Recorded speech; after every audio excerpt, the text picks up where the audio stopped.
been 10 years since we won the war and closed the breach. And the world is still picking up the pieces. It was interesting to see where Pacific Rim could go after the first film.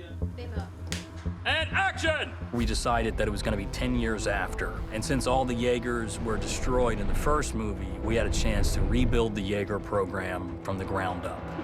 PPDC, they have like a board meeting and said, we need upgrades, we need new pilots, we need them younger. The advances that we have, the new Jaegers, the new characters are warranted and only warranted by the first movie. There is a seamless connection between the two. This is our time. This is our chance to make a difference. I really wanted to preserve the spirit of the first movie, that you have humanity coming together to fight a common enemy. That's one of the things that really appealed to me when approached with the thought of a sequel. It really is a coming together of the world and putting differences aside, which is something I think Guillermo did in the first movie as well. I love the fact that it is inherently an international cast. We really wanted to honor that spirit. When I first read the script, I thought it was very accurate and paid homage to the old, but continued with a new story. In the first movie, the PBDC started off very popular. And then it kind of fell out of favor. The politicians wanted to instead build a wall. For me, after the Jaegers proved that they were the best last defense, people would understand, well, they just saved the planet. Maybe we ought to invest in the Jaegers instead of the wall. We really wanted to just push the idea of Jaegers forward. Humanity's had 10 years to redesign the Jaegers and prepare for another attack, if it comes. In the first movie, you saw the early generation and some mid-generation, and these are the advanced generation of Jaegers.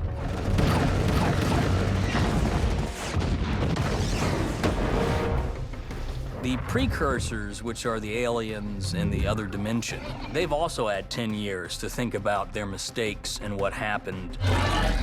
Precursors. So they have upgraded their kaiju as well.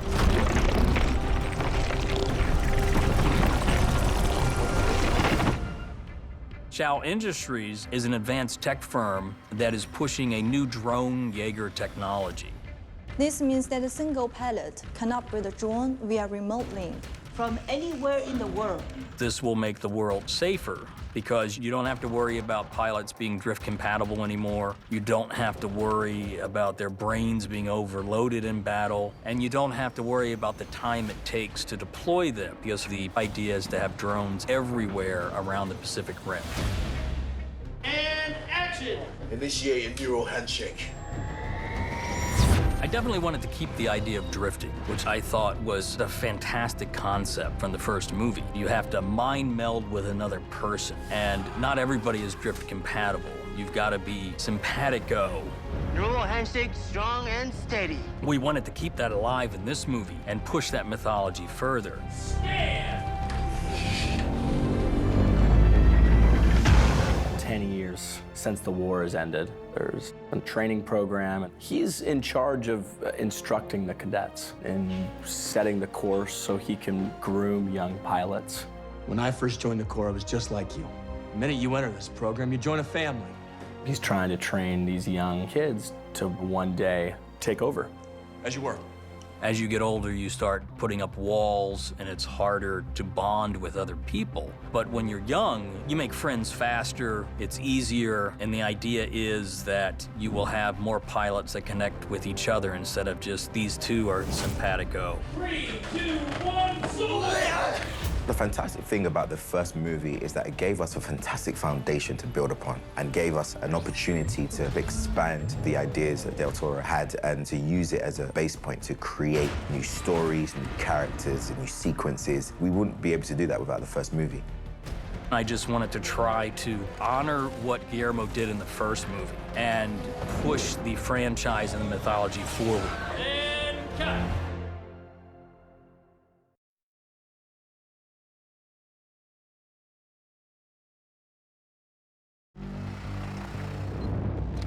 Ten years after the war, most of the world has recovered, but there are some coastal cities that never did. There's still relief zones. In these zones are people who were economically disadvantaged, couldn't afford to move, or prefer to be there because it's a little bit of the Wild West in these zones, where if you're creative, you can make a buck. And part of that creativity is stealing Jaeger parts and selling them on or in the black market. Let's get rich. Theme up. And action! So we meet him at the beginning of the story where he's just a mere Jaeger part stealer and kind of a crook. He has a talent because he knows Jaegers. He used to be a cadet, so he knows what to look for. I think he's battled with living up to his father's name in moments where he has been stealing Jaeger parts and getting cash that it doesn't necessarily belong to him. He kind of has a history of double-crossing people. You cheated Barada and Juarez, skipped down on Chow in Hong Kong. That was a misunderstanding. And stole from me. He uses the money from these slightly illegal activities to throw parties, buy the things that he wants. Jake meets Amara on one of these sophisticated jobs, and a mysterious figure steals the part that he's going for, and he follows her. We find Amara living on the streets in her own abandoned building in Santa Monica for about 3 years now. Amara and Jake encounter each other. Technically, they meet when she's stealing his stuff.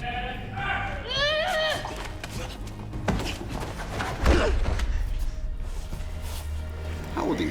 I'm enough to kick your ass.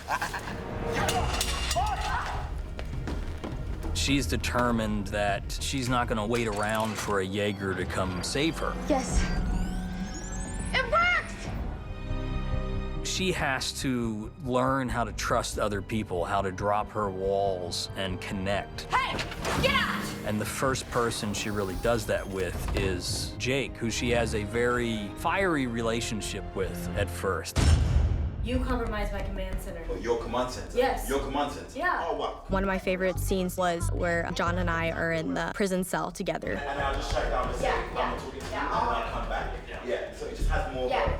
When we were filming that, we just improv'd whatever came to us. I don't want to hear what you have to say. If you just have listened, no we idea would've what you're escaped. talking about. We wouldn't You be in had this no idea what situation. you were What are you doing. talking about? Top lip and your bottom lip, they need to meet and become friends. That's a good one. Good. That's always fun when you find another actor that is giving, so giving, and he definitely was. Conversation done. Good. When Jake and Amara shipped over to the Shatterdome in China, they see their similarities and they help each other navigate through an environment that they both don't understand. This is Amara Namani. The biggest thing for both of them that's a challenge is working together with other people. They don't know how to do that. You know, when I heard you gave November Ajax a run for his money, I thought we might have something here. Putting her up against kaiju that almost killed veteran pilots doesn't make any sense. They do not like each other at first, but they come to understand each other and respect each other by the end of the movie. I told you. Since when do I listen?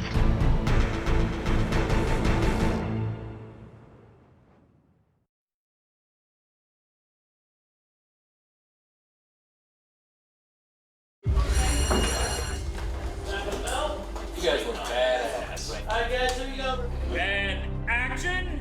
Jake is tasked with taking care of the cadets at the Shatterdome alongside with Lambert. Marshal on deck! He's there to put him through the works, the same works he went through before he left, and to just kind of help motivate them to becoming the best they can be. Bunch of criminals. You've got Jake and Lambert, and that's one world that's happening, but you've also got this other world of these young teenagers that are also so passionate and driven and want to fight. This is Amara Namani. Stand by for assist. And cut rehearsal.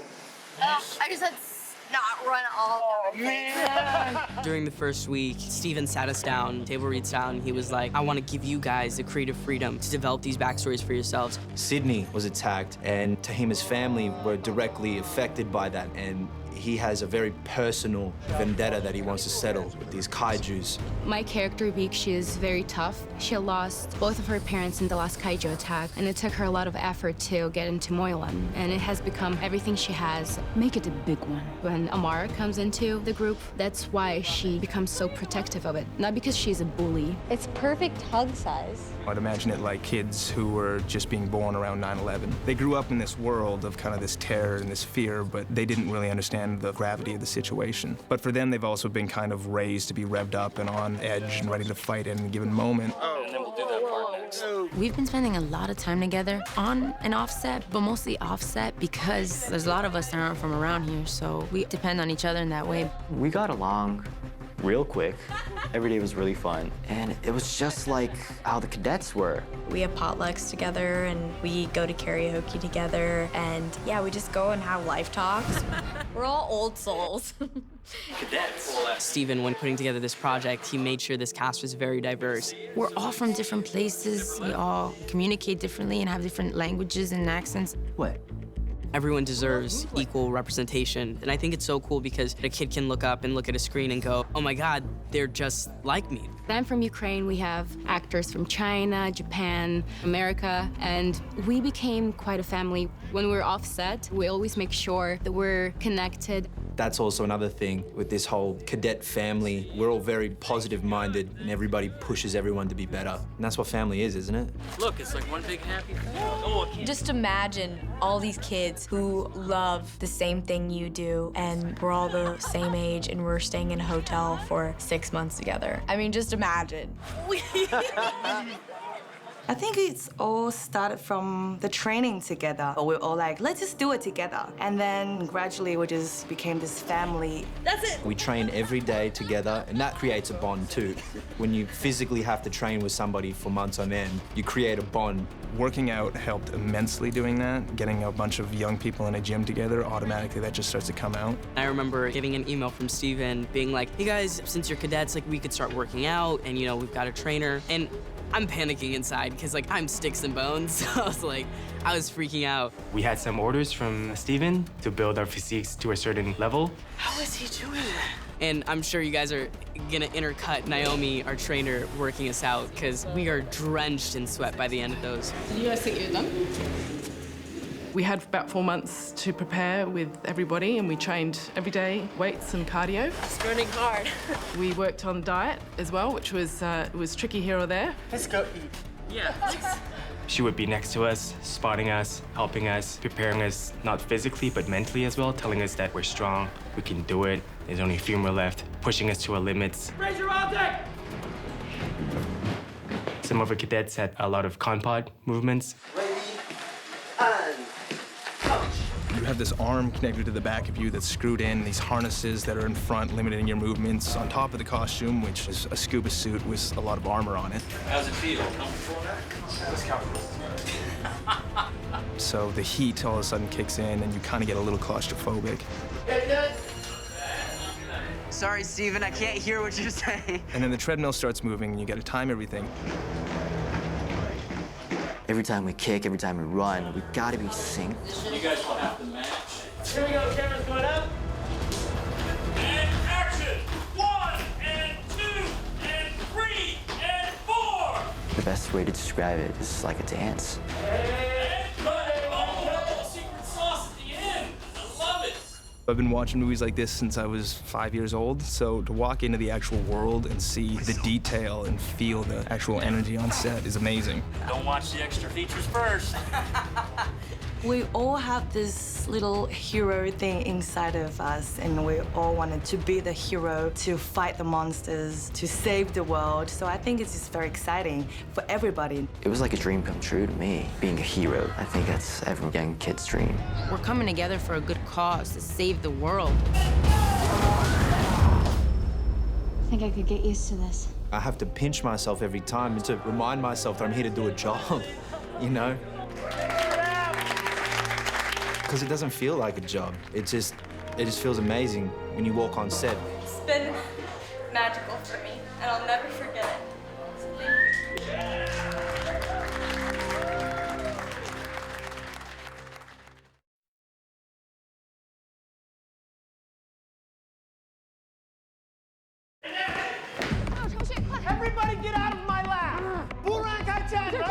That means a bullet in your face. I will shoot you. You are officially fired. Now, what do we do? How do we stop this? We are going in through the back door. So what? The drone subroutine. Sneaky bastard. All right. What do you want to know? I played Dr. Newton Geisler. They call him Newt. In the first movie, he's the foremost expert on the kaijus. Right. And he's able to figure out a way we can drift with the kaiju brains. And then he has continued to drift with a kaiju brain. The drifting is affecting him mentally, and he's making some bad decisions. What did you just do? I'm ending the world. It was exciting for me to see the switch in the character, to get to play something different as an actor. It made sense to me that this happens because his mind is the most compromised. Newt has been drifting the entire time between the first film and the second with the kaiju brain. How was your day? He seems to be in love with it. He's got his own little kaiju brain called Alice that he keeps in his bedroom. It's like a drug, and he's addicted. The precursors have got their claws into his mind and are making him do this. And he's now sort of losing his grasp between his own sort of control over himself and the kaiju's control over him. So he's able to be manipulated into doing some pretty bad things. Why would you do this? I wouldn't. Or maybe I would. My favorite scene was the biggest challenge, was the scene in which we see Newt switch. I don't know, maybe he hates all of you for treating... Sorry, maybe I hate all of you. From the Newt that you know, maybe I... To the much more evil Newt being controlled by these precursors. That could be it. I'm not sure. It's not very clear. It was more of a challenging scene to act because of that persona switch. The problem is I'm not feeling 100% myself these days. Charlie Day, who plays Newt, and Bern Gorman, who play Gottlieb, were an emotional linchpin carrying over from the previous movie. Their relationship really formed a glue that helped hold things together. And I really wanted to explore where these two best friends are 10 years later. And in the first movie, it's a bit of the odd couple. They argue a lot, but you see they really love each other. One of the reasons that the relationship is more complex in Pacific Rim 2 is because Newt has actually left. Herman! I could use your help on an experiment I'm working on. And gone into the private sector, he's making bank. How about when I'm done, then we'll go to your lab and look at, well, God knows what it is that you're doing. All right, sound good? What is that? All right, who wants to see something cool? When you first see Newt, he's in a fancy suit. He's very rock and roll, very Hollywood. And you see between the two that Gottlieb feels like he's moved on and left him. He really misses Newt. I'm sorry, but I gotta roll. Newton. I still get nightmares. No one knows what it felt like. Except us. You and I. Together. He hasn't found anyone who sort of matches him through enthusiasm about getting problems solved. Because I will always have time for you, Herman. Just not a lot of it. When I first sat down and talked to Bern and Charlie about this, we talked about how it is a love story. You two used to be really close, you've come apart, and now you're trying to figure out how to come back together. Best friends, enemies, they're competitive with one another, but I think they have a real love for each other. Help me save the world like old times. Sorry, technically, you were helping me last time. What do you say? Well, I say don't shoot.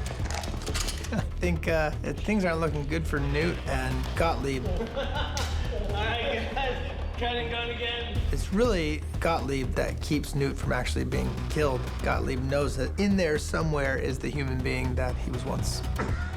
We've just shot a scene where I get to beat up a few guards with the cane.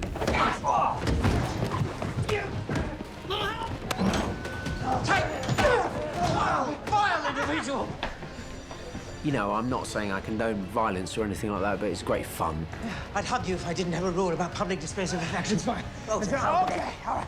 Both Bern Gorman and Charlie Day, the days when they were both on set working together were some of the best days ever. I mean, they were so fun and funny. The Akumagami front. That's what it is, right? They hacked into the system. This has nothing to do with kaiju. And they just loved being back in that environment. Sorry, this was proper. So another 10 years on, I'm afraid he's let himself go at this point. Like, the haircut's even worse. But maybe he's learned to chill a little bit, you know? Yeah. No. He's still working hard, but maybe he's, you know, got some friends. You know, I think he's flipping burgers in the nut house or something. If he can somehow escape and he can get into the Precursors world, I think he'd like to be there. I'm on it. I'm on it like a guy that is really on it.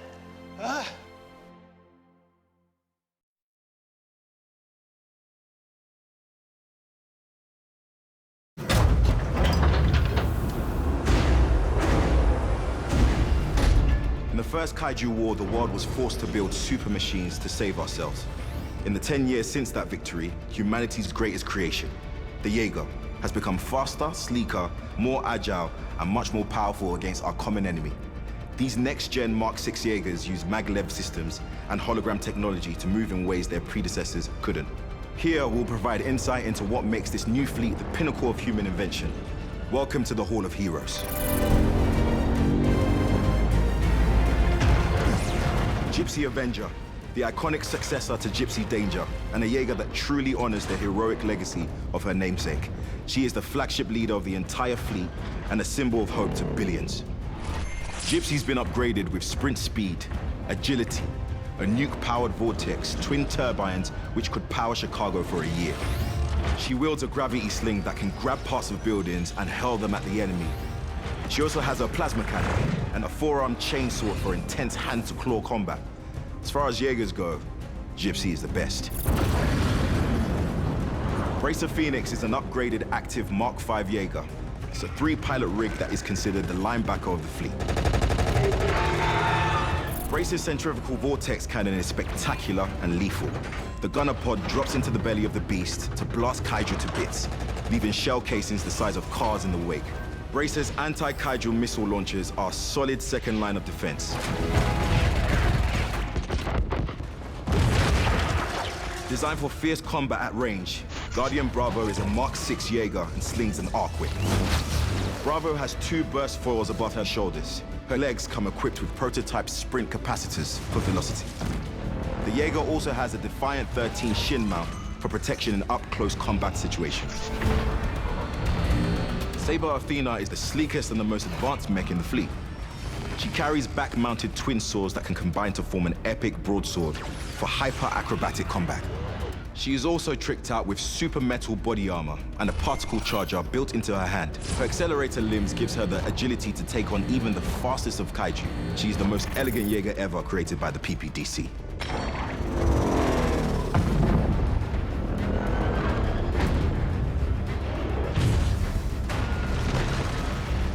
All Mark 6 Jaegers use newer lightweight reinforced steel, armored material, and super strength carbon fiber materials wherever possible.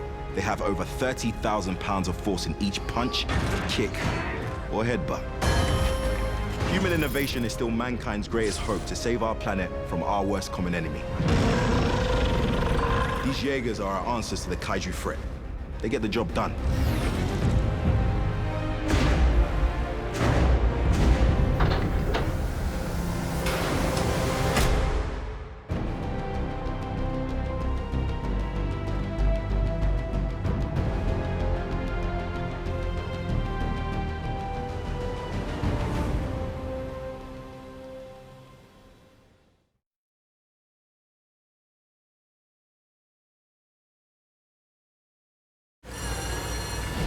Pictures up, pictures up. Let's kill some Kaiju. Rolling. Sound speed. Time to go, shooting. And action! 10 years after the war, the Pan-Pacific Defense Corps, it's an international fighting force coming together. They have rebuilt the Jaeger program from the ground up. That is Valor Omega. Now we have Jaegers who are more advanced than the first film. They're more acrobatic. We have a Jaeger that looks like kind of a badass ninja. Saber Athena? I love Saber Athena.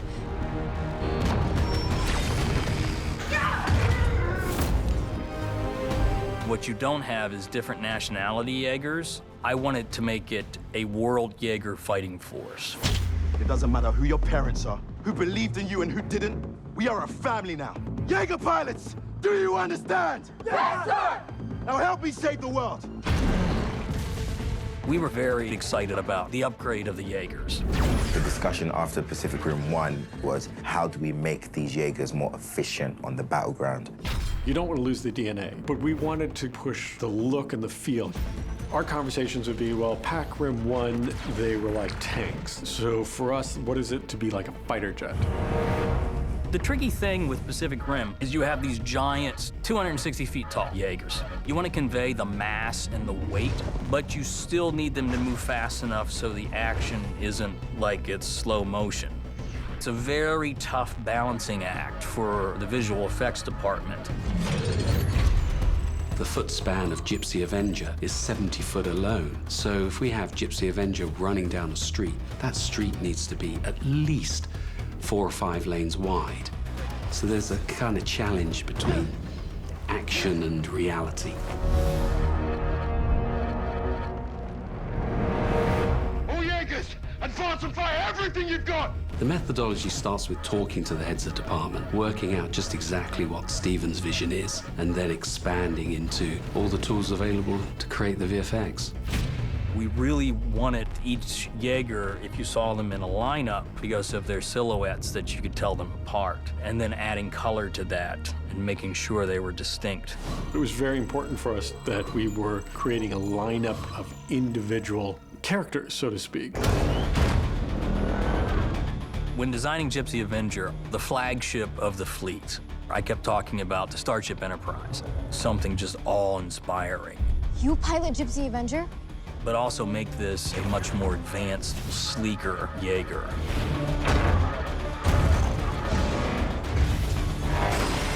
We started a team of artists out of the Industrial Light and Magic Art Department developing Gypsy. For a while, it was called Gypsy Danger 2.0, but it's a little hard for a character to say, you know, get to Gypsy 2.0. Steven wanted a much more clean look and have the technology evolve. You've got a new technique that merges the pilot with the enemy through these hologramic based kaiju. And all we did as actors was mime. And action! John! Plasma cannons now!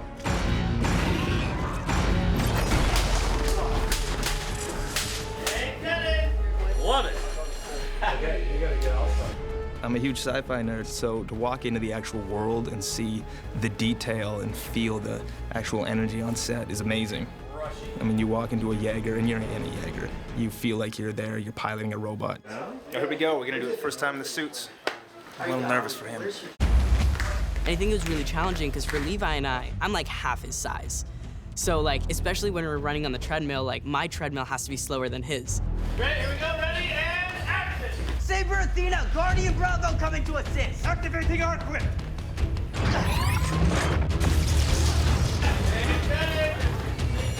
I can't compete with the guy when we're running. And action! And cut. And cut. We really sweated over designing these Jaegers. I think this is a visual effects dream, really. There's a lot of films out there with large monsters, but to have a film that evolves around 270-foot robots, that's amazing to work on and realize. We really wanted to honor the Jaegers, making them as cool as possible and preserve the spirit of the first movie, but moving the technology forward. I think I could get used to this. Good.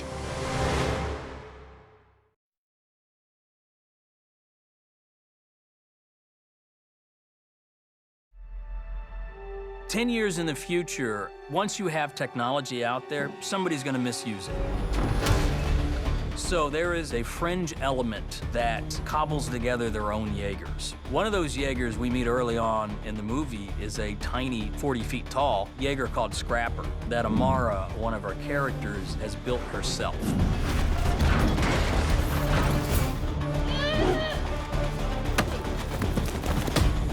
Sell your little toy for a whole lot of money. Scrapper's not a toy, and she's not for sale. I actually wanted to get a better idea of how Amara built Scrapper, so I actually talked to the people who built her on paper and all the blueprints and what they wanted to add to Scrapper. For example, she lives in Santa Monica, so she took pieces from the Santa Monica pier, like there's some bumper cars for the foot of Scrapper. So she's the type of person that really thinks on her feet. I also got to make a part of Scrapper, so I went and welded a few pieces together, which was really awesome. It's a little junker that can be run by one pilot because it's so small, and it causes some destruction and trouble in Santa Monica. Piloting Scrapper was more like a skiing motion that I trained for weeks. It was a very specific movement. My feet were strapped on, and they only went in one motion. You're not syncing up with anybody else. Speed up!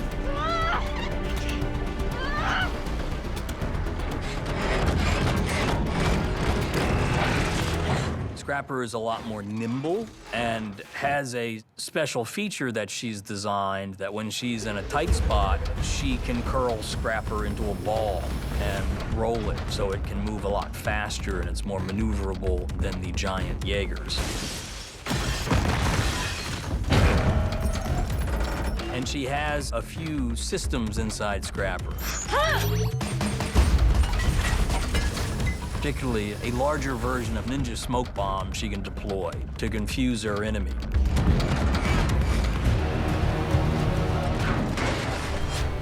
Scrapper also embodies Amara. That is her only friend. She's committed her whole life to this Jaeger that has such a personality that mirrors her.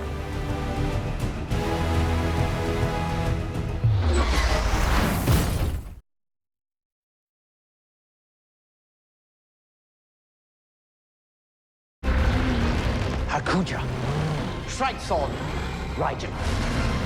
Each of the kaiju have abilities. Haikuja is a kaiju that can burrow underground. Shrike-Thorn has energized spikes that can throw from its body. And Raijin, which Gottlieb calls the big fellow, has these face plates that close up and it absorbs the attack so he can throw that energy back at the Jaegers. So each of these kaiju have a special ability, and the super secret special ability is we combine the three together into Mega Kaiju. Something we talked about early on is we wanted the final battle in Tokyo to keep escalating. So it wasn't just monster versus mech. Newt has actually figured out a way to connect the kaijus together. Let's go. All right, go, go, go, go, go, baby, go. Newt has developed these things called Rippers, which are truck-sized biomechanical monsters. And their sole purpose is to tear apart the three kaiju and stitch them back together into one Mega Kaiju. Well, he's pretty big. Designing the three main kaiju, Haikuja, Shrike-Thorn, and Raijin, were very tricky. Haikuja came together the quickest, then we eventually got Shrike-Thorn, and Raijin vexed and confused us for a long time before we finally figured out just the right kind of design element and that special power. One of the hugest challenges was Mega Kaiju. You saw elements of the three, but it was a unique creature. I have a lot of meetings with Steven. I come from a drawing background, so I ended up storyboarding a lot of the sequences so that then presenting them to him would lead to the previs process. And cut! We had finished shooting the movie, and we were into the visual effects part, and really formed it and nailed it into a really, really cool creature. Working with the scale at which we're working, the 400-foot kaiju, there's a lot of films out there with large monsters, but that's amazing to work on and realize. The moment I saw it, my first reaction was, when do I get a toy of Mega Kaiju? Because it was so cool. This is a visual effects dream because it involves smashing up a lot of buildings, which visual effects people just love to do. When I see it with the final effects, the final music, the final color grading, it reminds me why I wanted to do this in the first place, because at the end of the day, I'm just a fan that wants to sit in a movie theater and see giant mechs fight giant monsters.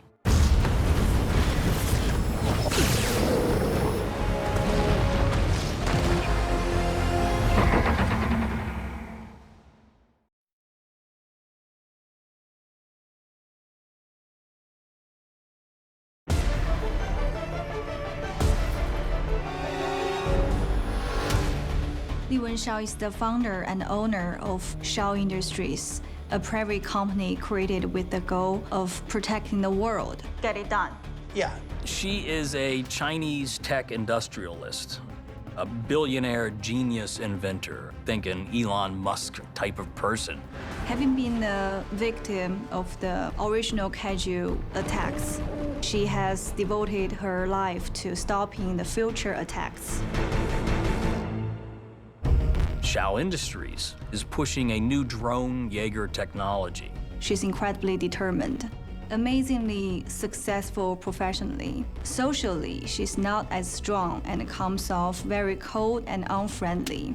She's not great with people, she's better with technology, and she very much believes this will make the world safer because you don't have to worry about pilots being drift compatible anymore. You don't have to worry about their brains being overloaded in battle. Her idea is to have drones everywhere around the Pacific Rim. The question is, does she really believe it, or is she up to something else? What you discover is that the bad guy is her head research scientist, Newton Geisler, who has been infected by the precursors. Unbeknownst to her, there's been a little something special slipped into the design of these drone Jaegers, which is kaiju DNA. Action! Why? Figure out why! As a production designer, you're working with the director in creating what that environment, what that set, what that tone is for the entire film. The remote con room, I remember just doing a sketch. And so to come and see that set with all those guys hanging from the ceiling was just fun. The drones become part Jaeger, part kaiju. So what you get is a hybrid kaiju Jaeger. We wanted them to be Jaeger-esque, but definitely convey a very, very advanced kind of feel, because we wanted them to move much more like an animal. Xiao Li Wen, she learns how to interact and work together for the common good instead of just feeling like she has the idea that needs to be done. Remote systems are online. Sending help. Steven was a fantastic director. He brought so much energy and passion to set. Being given very clear instruction really allows you to act much better since you know exactly what the director wants. It really made us want to work so hard for him. You could tell how much he cares about the Pacific Rim story and the universe. Li Wen is a very powerful and successful character.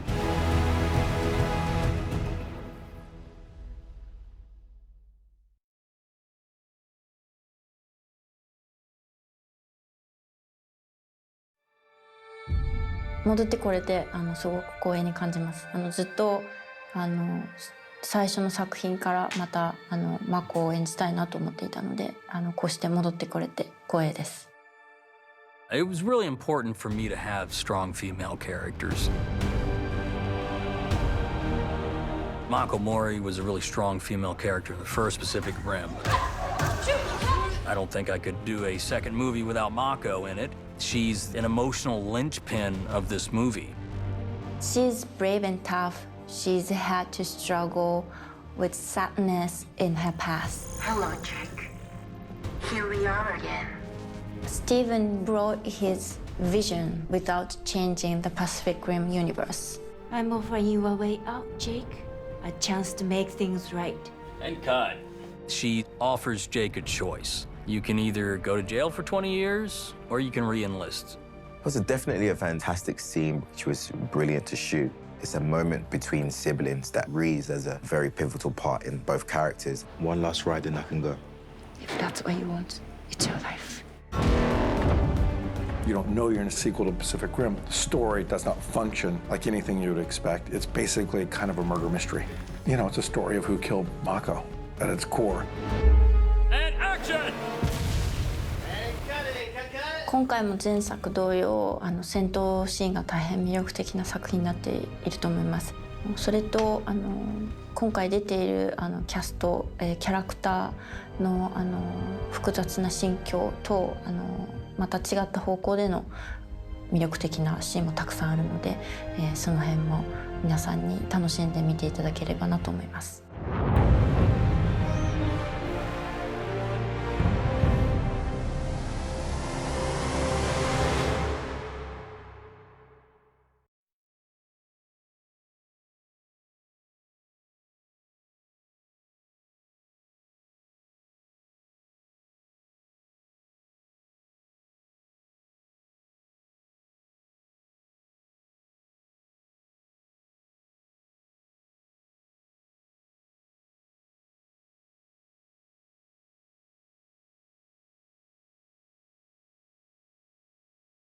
Warning. Stand clear of lift.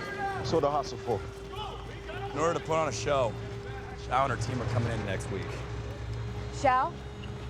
Like, Xiao the win? That's what they tell me. Half the tech and scrapper keep from all child parts. Can't believe I'm gonna meet her. You're not, What? Why? because you're a cadet. Okay, that's not fair. Better get used to that around here. Okay, so which one's yours?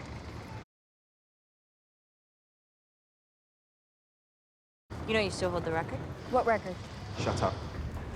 So how'd they lure you back? Couldn't have been the pay, so...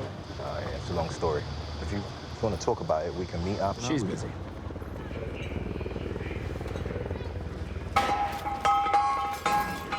Hey, 你搞什么鬼啊？你会不会看路？白痴！ Yo, Gottlieb, you okay? Yes, thank you. Where's Silence? He's weird. Oh, you have no idea. Welcome to Mo Yulan Shatterdome. Cadet? Ranger. Eyes front, Pentecost.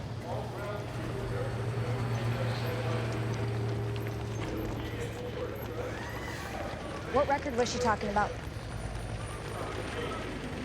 Come on. We were in jail together, okay? All right. Back in the day when I was an annoying cadet like you, we had to hold adrift in one of the old Mark IIIs for over 20 minutes. How long did you last? 4 hours and a bit. Hold on.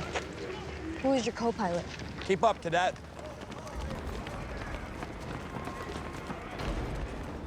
The haircut?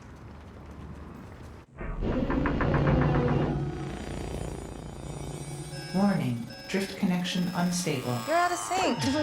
My helmet is acting up again.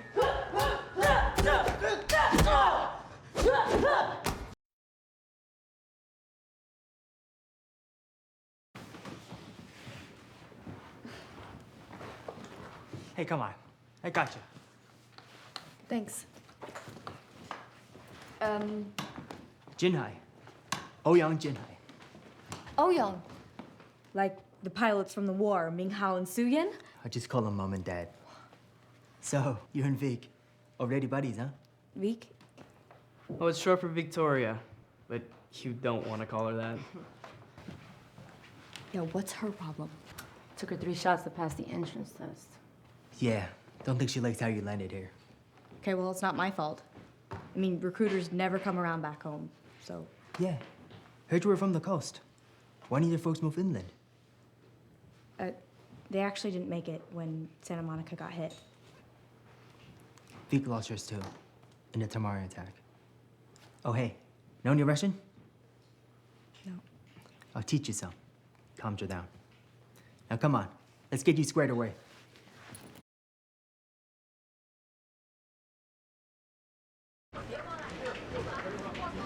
Look, Nate, I think we should have a Not interested. What did I tell you about calling me Ranger? So that's how you want it to be. That's the way it is. I stayed, you left, remember? It's not that simple, Adam. Look, I don't care anymore.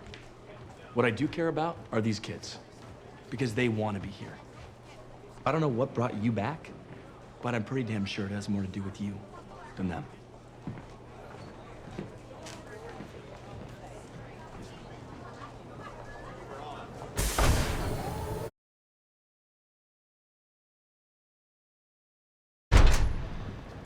你和哥特利布博士的关系不一般是吗？在打仗那会儿。Oh, sure. 我们以前说英语，你说中文的时候听起来像个白痴一样。I know, I'm terrible. Yes, we shared a lab together. 你们是朋友吗 Miss Shao, hi. I just want to say that everything that I made my own Jaeger, a small one, but I used a lot of parts from Shao Industries, and I think 这居然 that 让孩子进来。No, surely not. That would be a major liability. I think she's some sort of a. What are you, a cadet? Yes, but I'm gonna be a Jaeger pilot, ma'am. Congratulations. Please move out of the way. Ouch. All right, that's it. Conversation's over. So bye. You know, I gotta say, it wouldn't kill you to throw in a little chit chat. 你和哥特利布博士刚才在聊什么？ Oh, some crazy idea he had about thruster pods on a Jaeger. Hey, honey, I'm home. Sorry I'm late. God, things were crazy today with what happened in Sydney. I mean, all those people, it was not pretty. My boss almost got killed. That could have been bad. Maybe, I guess, I don't know. That would have been great, actually. That one is all over me. I mean, I can't get a break from her. She's driving me nuts. I gotta get her to something like to distract her, or you know, just get her mind off me. Like get her like a plant or a fish, you know? No, that's too much. Get her a plant. That'd be good. Oh, hey, good news. We got the okay to deploy the drone. So, go team.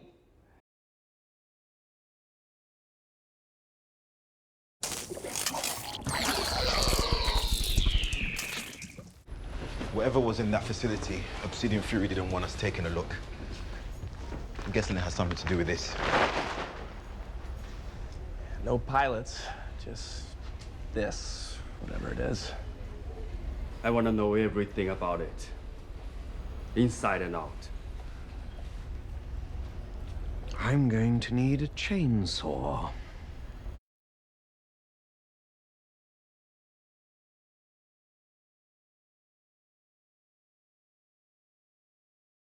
Here's a deleted bit that broke my heart. We just had to re-edit this. We had a cameo by the amazing James Gunn as the DJ with his girlfriend Jen and his producer Simon. I loved it, but it had to get snipped.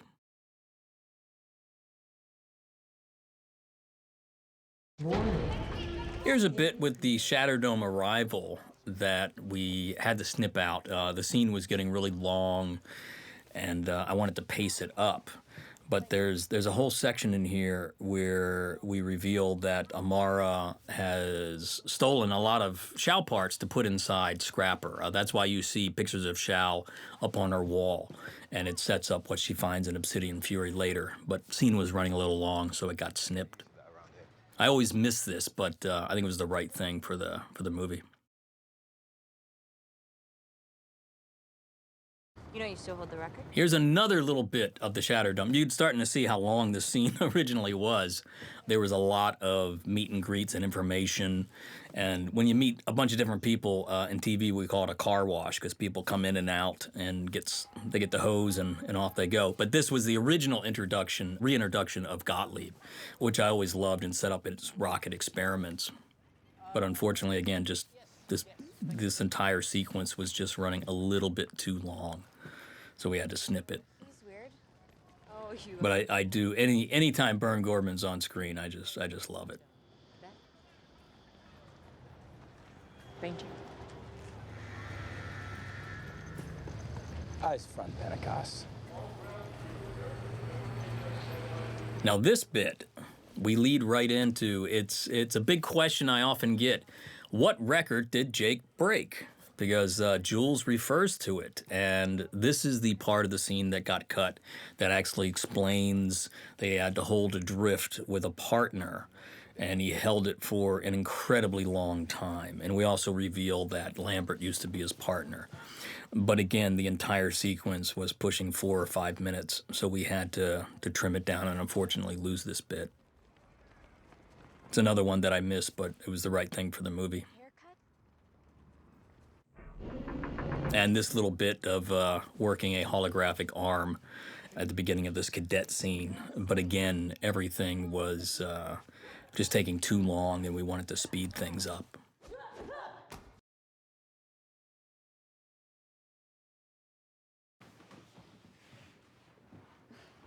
This is actually a longer version of the exchange that Amara has with Jinhai as he's helping her acclimate to life at the Shatterdome. And we get a little bit more information here. We get the information that Jinhai's parents are famous pilots from the First War, what actually happened to Veek's parents, what happened to Amara's parents. Again, as you can hear me explaining this, it's a lot of exposition, exposition, exposition with a side of exposition. And ultimately, a lot of that information was unnecessary, or we put it in other places. And it just really started to bog down not only this scene, but the entire movie. So we got in and did a little nipping and tucking and just got the vital information out. Calm you down. Now come on, let's get you squared away.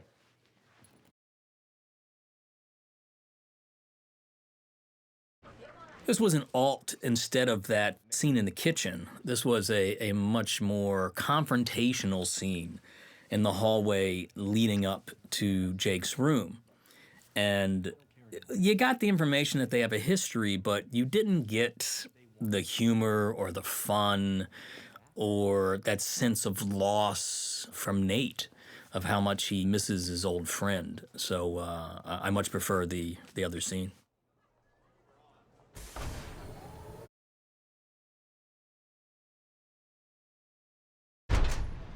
This is a little bit that absolutely killed me that we had to snip out. But again, it was for flow and timing.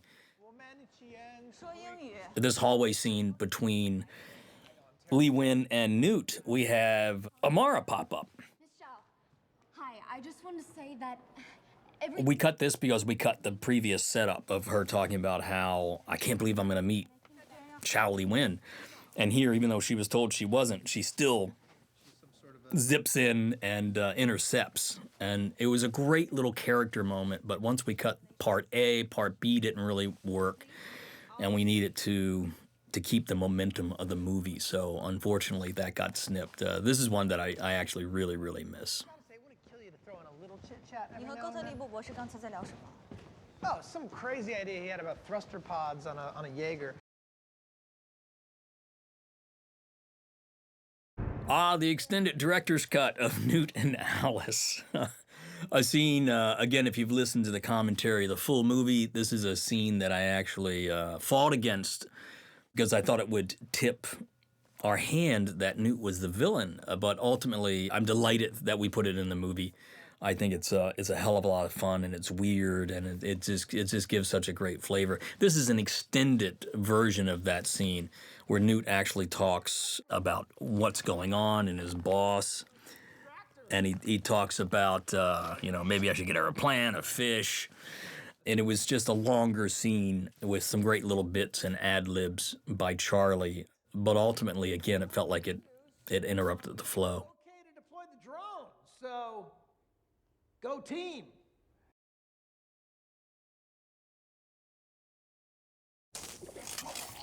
So originally, we cut from Siberia to this in-between scene, which was basically revealing the brain, that they brought the brain back. And in the background, you see guys mopping up from the forklift that brought the brain in. And it was just, it was such a classic science fiction thing. And I love this chainsaw moment from Byrne, but it interrupted the flow and we just condensed it.